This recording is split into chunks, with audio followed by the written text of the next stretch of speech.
Hello दोस्तों, जैसा कि मेरा नाम है अदित मिश्रा। अब मैं पढ़ाने वाला हूँ आप लोगों को हिंदी क्लास 10th की। और आपको बताने वाला हूँ 2026 के पेपर में किस प्रकार और कौन कौन से जीवन परिचय इंपॉर्टेंट होने वाले हैं। आप लोग को वो जीवन परिचय पढ़ना चाहिए, आपके पेपर में ये मिलेंगे।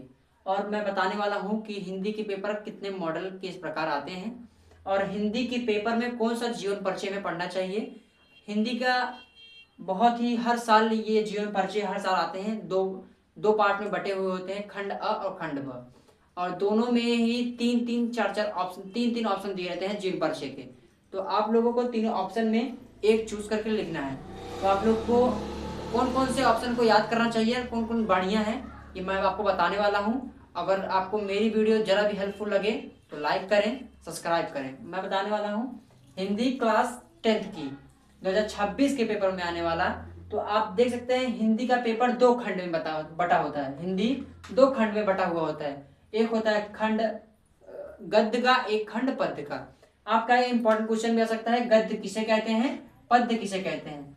पद्य का अर्थ यह होता है जिसे हम छंद, तुकबंद और लय के रूप में गा कर बता सकते हैं। पद्य का सिंपल सा अर्थ है जिसे हम गायन के रूप में गाना गा कर बताते हैं। आपने कहीं सुना होगा कि गायन के रूप में, गाने के रूप में सही भाषा को प्रकट करते हैं, उसे पद्य कहते हैं। गद्य का अर्थ एक सरल भाषा में होता है और इसमें अलंकार और छंद का प्रयोग किया गया होता है, तो उसे हम गद्य कहते हैं। तो इसी प्रकार ये दो दिया है, आपको मैंने बता दिया, ये बेसिक सी जानकारी है। हिंदी दो खंड में बटा हुआ होता है, गद्य और पद्य। तो हम पहले बताने वाले हैं, ये है हमारा गद्य का जीवन परिचय। किस कौन कौन सा जीवन परिचय इंपॉर्टेंट होने वाला है और कौन कौन सा आपको याद करना चाहिए। तो हिंदी दो खंड में बटा हुआ होता है, गद्य और पद्य में। तो ये गद्य का वेरी इंपॉर्टेंट जीवन परिचय जो आपको इस 2026 के पेपर में देखने को मिल सकता है। तो आप देख सकते हैं इस समय 2026 के पेपर में खंड खंड गद्य के खंड खंड में गद्य के जो इंपॉर्टेंट जीवन परिचय होने वाले हैं कौन कौन से होने वाले हैं। पहला जीवन परिचय होने वाला है जयशंकर प्रसाद का। सॉरी, मैं क्षमा चाहूंगा।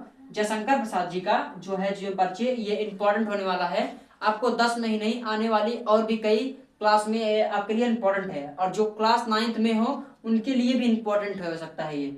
और जयशंकर प्रसाद का जन्म कब हुआ था? 1889 ईस्वी में। और उनकी मृत्यु कब हुई थी? 1937 ईस्वी में। तो आप देख सकते हैं जयशंकर प्रसाद का जन्म 1889 और मृत्यु 1937 ईस्वी में हुआ था। उसके बाद है हमारे आचार्य रामचंद्र शुक्ल जी। इनका 1884 में इनकी जन्म हुई थी और इनकी मृत्यु हुई थी 1941 में।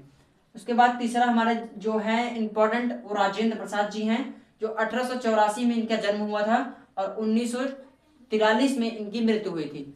हालांकि जहां तक रामचंद्र शुक्ल, आचार्य रामचंद्र शुक्ल और जो राजेंद्र प्रसाद हैं, इनका जन्म डेट ऑफ बर्थ सेम है। आप देख सकते हैं 1884 इनका भी है, 1884 इनका भी है।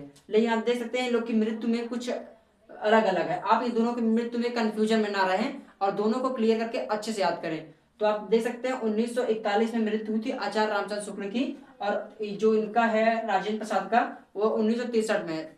सभी तीनों जीवन परिचय का मैं आपको एक फुल वीडियो बना के दे देता हूं, जिससे आपको आसानी होगी और अच्छे से मैं आपको बताऊंगा कि कौन कौन से जीवन परिचय क्या क्या हमें याद करना चाहिए और जीवन परिचय लिखने का तरीका क्या होता है। तो उसके लिए आप कमेंट कीजिएगा। और जीवन परिचय ये तीनों गद्य के इंपॉर्टेंट होने वाले हैं। अगर आप कहें तो मैं आपको पद्य का बता सकता हूँ। ये गद्य का तीनों पढ़ ले, तीनों में से आपको एक जरूर लिखना पड़ेगा और ये जरूर पेपर में आएगा। और पद्य में लिखने के लिए आपको एक मान के चलिए, पद्य में तुलसीदास जी का, तुलसीदास और दूसरा होने वाला है सूरदास। पद्य में हम इनका दो को याद करके चलेंगे और गद्य में जो है इनका 3 जन का। तो 3 2 5 5 जीवन परिचय हमको तैयार रखना है और 2 जीवन परिचय लिखना है, क्योंकि कौन सा पेपर में आ जाए हमें कौन सा तैयार रखना है इसका हमको रिस्क नहीं लेना, क्योंकि ये बहुत बड़े बड़े नंबर के आते हैं। 5 और 6 नंबर के जीवन परिचय आते हैं, तो हमको इससे रिस्क नहीं लेना है। आपको 3 जीवन परिचय गद्य में और 3 जीवन परिचय पद्य में तैयार कर लेना है। फुल वीडियो याद करने का तरीका मैं आपको अच्छे से उसी वीडियो में बताऊंगा। तो आप मेरे साथ बने रहने के लिए बस मुझे सब्सक्राइब करें, लाइक करें। तो आप देख सकते हैं इसी प्रकार वीडियो है।